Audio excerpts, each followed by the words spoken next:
Greenland को लेकर अंतर्राष्ट्रीय राजनीति में हलचल तेज हो गई है। आर्कटिक क्षेत्र में स्थित यह बर्फीला द्वीप अचानक वैश्विक रणनीति का केंद्र बन गया है। डेनमार्क के स्वायत्त क्षेत्र ग्रीनलैंड की सुरक्षा को लेकर नाटो देशों ने सक्रियता बढ़ा दी है। डेनमार्क की अपील पर अब तक 6 नाटो देशों ने वहां अपने सैनिक या सैन्य कर्मी भेजने का फैसला किया है। Sweden, Norway, Germany, France, Netherlands और कनाडा की इस पहल को ग्रीनलैंड के आसपास बढ़ते भू राजनीतिक तनाव से जोड़कर देखा जा रहा है। असल में ग्रीनलैंड की अहमियत सिर्फ उसकी भौगोलिक स्थिति तक सीमित नहीं है।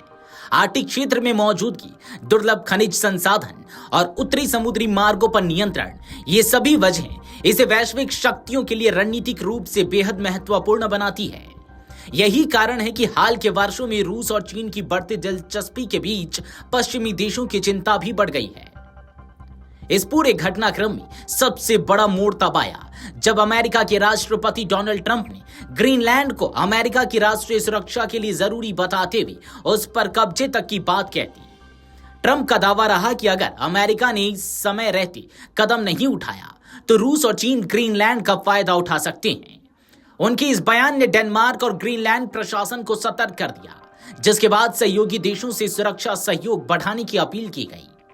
सबसे पहले स्वीडन ने ग्रीनलैंड में सैनिक भेजने का ऐलान किया।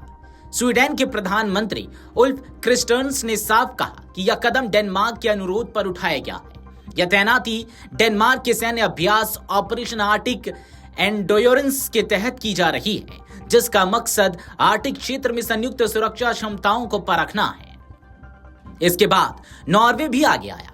नॉर्वे के रक्षा मंत्री टोरी सैंडविक ने बताया कि उनका देश 2 सैन्य कर्मियों को ग्रीनलैंड भेज रहा है।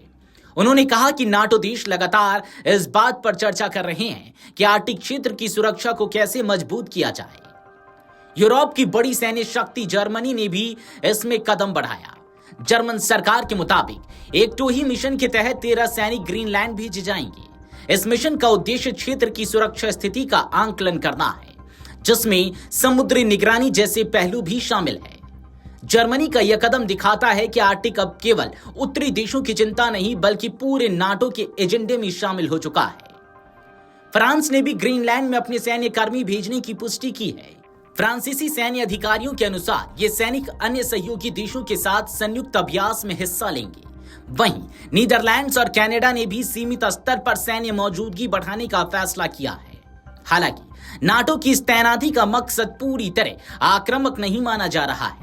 एक तरफ नाटो देश यह संदेश देना चाहते हैं कि ट्रंप की सुरक्षा संबंधी चिंताओं को पूरी तरह नजरअंदाज नहीं कर रहे हैं। वे यह भी दिखाना चाहते हैं कि अगर रूस और चीन से किसी तरह का खतरा है तो उनका जवाब नाटो के भीतर मिलकर दिया जाएगा। दूसरी तरफ यूरोपीय और कनाडाई सैनिकों की मौजूदगी ट्रंप के लिए भी एक संकेत है कि ग्रीनलैंड पर कब्जे की कोई भी कोशिश नाटो के भीतर टकराव का कारण बन सकती है। नाटो के भीतर इस मुद्दे पर मतभेद भी साफ दिख रहे हैं। ट्रंप लगातार कहते रहे हैं कि ग्रीनलैंड अमेरिका की सुरक्षा के लिए अहम है और नाटो को इस दिशा में अमेरिका की मदद करनी चाहिए। लेकिन डेनमार्क समेत नाटो के अन्य सदस्य देशों ने इस मांग को खारिज कर दिया है। उनका साफ कहना है कि ग्रीनलैंड डेनमार्क का हिस्सा है और नाटो के नियमों के तहत कोई भी सदस्य देश दूसरे सदस्य पर हमला नहीं कर सकता। फिलहाल ग्रीनलैंड में सैनिकों की संख्या बेहद सीमित है, जिससे यह साफ है कि यह कदम सैन्य ताकत दिखाने से ज्यादा राजनीतिक संदेश देने और एकजुटता जताने के लिए उठाया गया है। लेकिन इतना तय है कि ग्रीनलैंड अब सिर्फ बर्फ से ढका द्वीप नहीं बल्कि वैश्विक शक्ति संतुलन का अहम मोहरा बन चुका है। वीडियो डेस्क अमरउजाला.com। अगर आप ये वीडियो YouTube पर देख रहे हैं तो हमारे चैनल को सब्सक्राइब कर बेल आइकन दबाएं और Facebook पर देख रहे हैं तो हमारे पेज को लाइक करें।